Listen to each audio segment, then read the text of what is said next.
మీరు మీ జీవితంలోని ఎదగాలని అనుకుంటే మీరు సమయాన్ని సరిగ్గా సద్వినియోగం చేసుకోవాలి.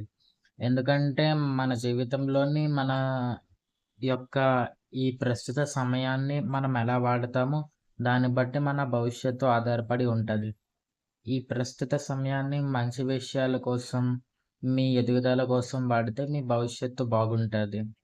అదే విధంగా మీరు ఇవాళ కష్టపడితే రేపు సుఖపడొచ్చు. కాబట్టి మీరు మీ మైండ్‌సెట్‌ని, మీ మనస్తత్వాన్ని కొంచెం కష్టమైన పనుల వైపు శ్రద్ధ పెట్టి, తెల్లారి తొందరగా లెగాలని పట్టుదలతో, బద్ధకంగా ఉన్నా కూడా తొందరగా లేచి, పని చెయ్య చేయాలని అనిపించకపోయినా కూడా, మీ పనులు మీరు సరిగ్గా టైంకి చేసుకుంటే, అలా మీరు మీ రోజువారీ పనుల్లో మీ యొక్క సమయాన్ని ఎలా వాడతారో, దాన్ని బట్టి మీరు మీ భవిష్యత్తుని తయారు చేసుకుంటారు.